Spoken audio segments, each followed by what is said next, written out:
euh, coup de cœur du jeu qui ont marqué les esprits. Euh, et puis des armes qui m'ont plus moi, comment dire, qui vraiment avec lesquelles j'ai eu grand plaisir à jouer. Alors bah à peu près comme 90% des joueurs de Call of, j'ai beaucoup aimé l'ACR avec son petit silencieux, euh, sur laquelle on pouvait, enfin comme toutes les armes, mais on pouvait avoir le camouflage en or euh, au bout de 30 niveaux enfin, il fallait vraiment il fallait y jouer pour avoir les 30 niveaux pour avoir son camouflage, avec laquelle elle était vraiment jolie. Donc l'ACR est un fusil d'assaut, qui a pour moi le meilleur rapport au niveau de ses caractéristiques. Ce que je veux dire par là, c'est qu'elle est très équilibrée. Alors, par exemple, elle a une bonne portée. Euh, Elle a une bonne portée, donc c'est-à-dire que ses balles restent puissantes assez longtemps. Elle a une cadence de tir très rapide, c'est-à-dire que les balles s'enchaînent vraiment avec un rythme plutôt élevé, ce qui est très important pour évidemment faire tomber son adversaire.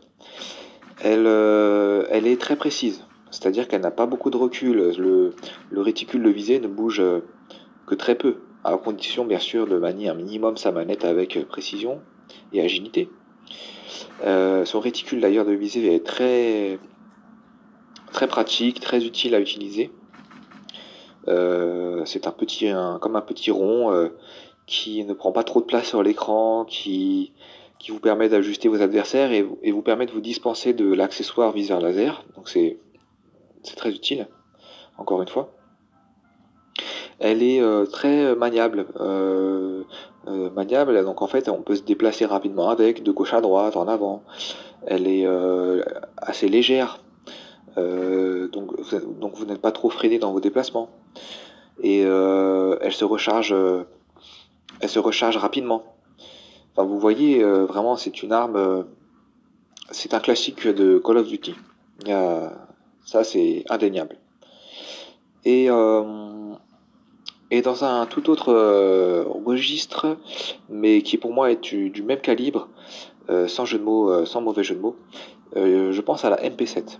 La MP7, donc c'est une mitraillette ou SMG pour les plus spécialisés dans le domaine. SMG qui veut dire, je pense, short, medium, gun, un truc du genre. Donc, short et medium à courte et moyenne distance, en fait. Ce qui veut dire ce que ça veut bien dire. Donc, la mitraillette, en fait, notamment cette MP7, pour moi, c'est ma préférée et je pense ne pas être le seul. Et d'ailleurs, dans tous les Call of, je l'aime beaucoup. Enfin, dans Black Ops 2, par exemple. Parce qu'en fait, pour une mitraillette, elle a une portée qui est vraiment très intéressante. Mais d'un autre côté, donc vous pouvez avoir des duels, alors pas à tous les coups bien sûr, mais vous pouvez remporter vos duels même face à un fusil d'assaut assez éloigné. Mais d'un autre côté, vous pouvez remporter vos duels un peu plus sur des courtes distances avec des joueurs qui sont à la mitraillette en face. Donc, et puis d'ailleurs, par ailleurs, elle est très précise. Donc, et puis un très joli design, surtout avec un beau camouflage en or. Mais même au naturel, elle est très bien. Donc vraiment très superbe cette arme. Euh, Parmi les fusils à pompe, le Space 12 était moins performant que sur NW2. Alors, il fallait le prendre en arme principale. On pouvait plus l'avoir en arme secondaire. Et le Space 12, donc oui, il avait une portée un peu limitée. Il était pas d'une précision très redoutable. Donc ce qui fait que personnellement je l'utilisais pas si tant que ça. À comparer par contre, ça m'a permis de découvrir une arme que j'ai adorée. Il s'agit du modèle 1887. Une arme qui faisait plutôt, alors alors, dans la catégorie, elle est dans la catégorie des pompes, mais c'est plutôt, si vous voulez, on pourrait appeler ça un fusil à canon scié ou un fusil peut-être de chasse éventuellement. Enfin, c'est-à-dire qu'il n'y a pas le mécanisme du pompe. En fait, vous tirez vos balles et ensuite vous cassez l'arme un petit peu en deux et vous remettez balle par balle. Donc déjà, c'est très charismatique comme style d'arme.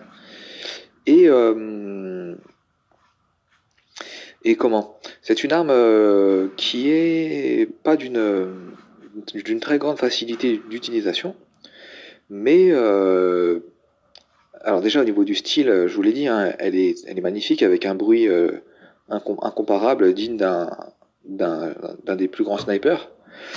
Mais par ailleurs, elle est quand même, si votre adversaire se trouve entre 10 et 15 mètres, contrairement au Space 12 où vous n'êtes pas sûr d'avoir le kill en one shot, là vous pouvez le faire. Donc vraiment superbe. Par ailleurs, on avait le KSG, mais et puis après des pompes un peu plus en mode un peu plus rafale. Et donc pour terminer ce petit tour des armes, il faut parler des snipers et on finit par on a gardé le meilleur pour la fin. Pourquoi? Parce que écoutez, bah, les snipers, c'est simple dans MW3.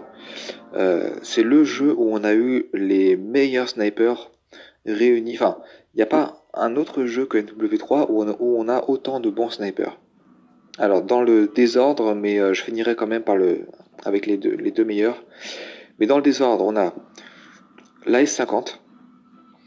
Donc, l'AS50 est un sniper semi-automatique, donc avec lequel vous pouvez enchaîner les balles sans recharger, à condition d'appuyer à chaque fois sur la gâchette de tir. Et il a un viseur qui se démarque des autres, puisque le zoom est vraiment très faible. Donc ça peut être intéressant sur des petites maps, pour avoir des adversaires qui ne seraient pas très loin. Et il a un bruit vraiment redoutable, un bruit vraiment pour un semi-automatique, je veux dire, on ne serait pas attendu à avoir un bruit aussi lourd, aussi puissant. Et d'ailleurs, c'est un des snipers les plus puissants du jeu. Donc vraiment, la S50, une arme un peu coup de cœur. Alors ensuite, on retrouve évidemment le Barrett, qu'on a arme devenue un classique sur les Modern Warfare. Donc le Barrett, on y avait eu droit sur MW2. Alors bah, lui, c'est un semi-automatique avec une puissance redoutable, mais par contre, il est d'une lourdeur vraiment très forte. Ce qui limite un peu son utilisation pour ce qui est de la façon, si on veut jouer en rushant, c'est un peu compliqué. C'est vraiment l'arme un peu genre tireur d'élite, quoi. On se met sur un toit et on essaie d'aligner les autres. Mais bon, ça dans Call of ça n'existe pas trop. Ceux qui font ça, ça va vite tourner à la camp, malheureusement. Enfin, en tout cas sur NW3. Et pour ce qui est des snipers encore, donc AS50 Barrett. Il me semblait que... Alors après, donc on a évidemment le RSAS et le Dragunov, des petits snipers très intéressants. Mais surtout, on a ce superbe L118, sniper au coup par coup, donc on dit également bolt action, qui lui est d'une puissance redoutable, et auquel on avait déjà eu droit sur Black Ops 1. Et donc en fait, ce sniper, il est un poil plus lent que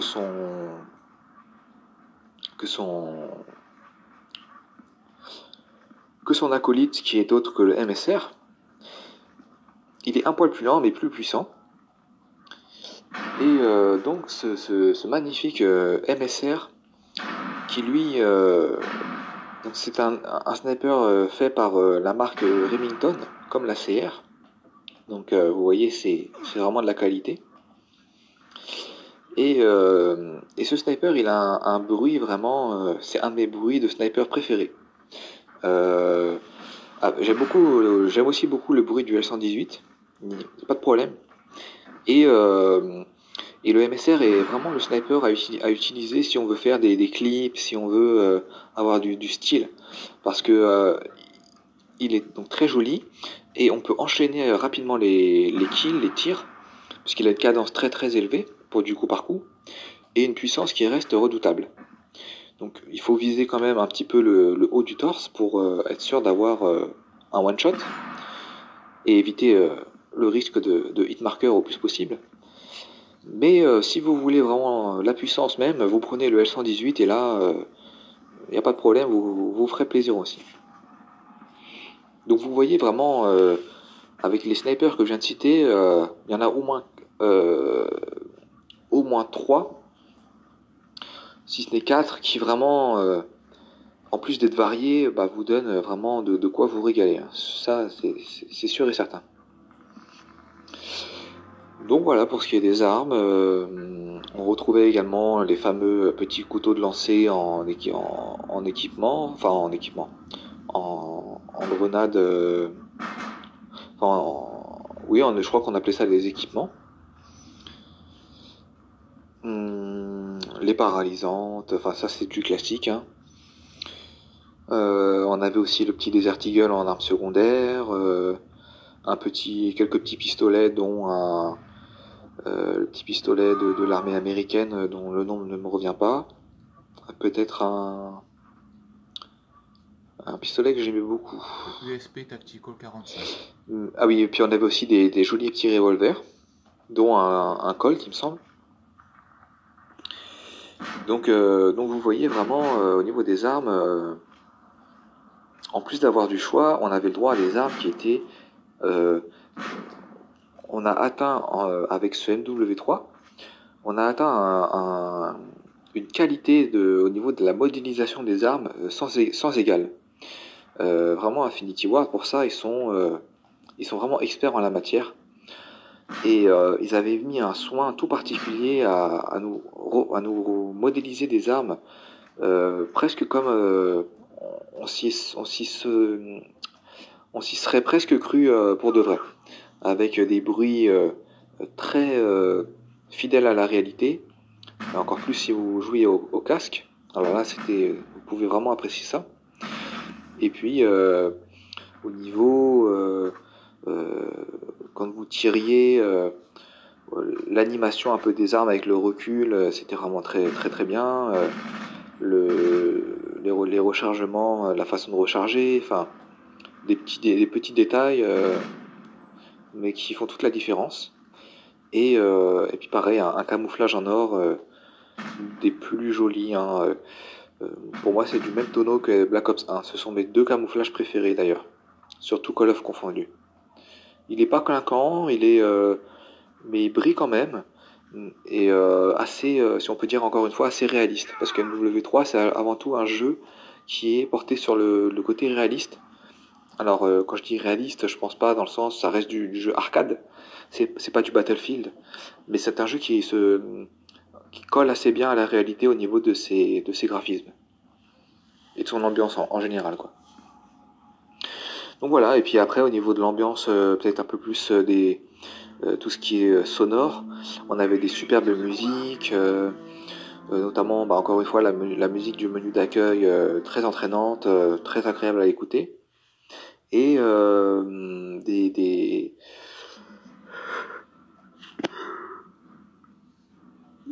les voix des annonceurs étaient aussi très très, elles étaient pleines de style.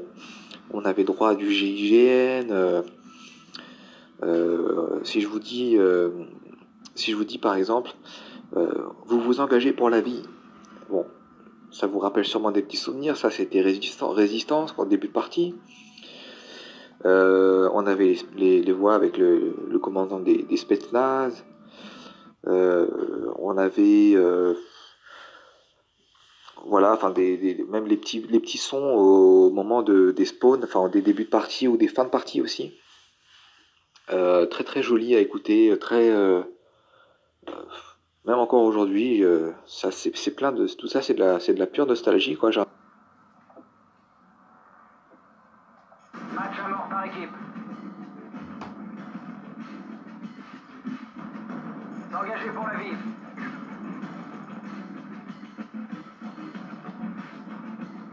Dire. Donc voilà pour ce qui est un petit peu du côté plutôt musical du jeu. Et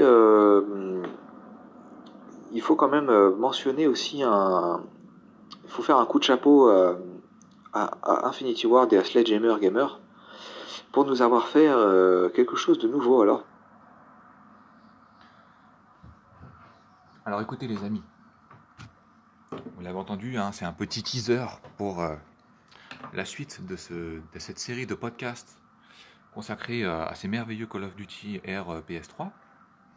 Et donc on a débriefé aujourd'hui tout ce qui est le côté armes du jeu, armes, un petit peu les musiques, enfin après avoir parlé dans un premier temps des maps, dans un premier podcast.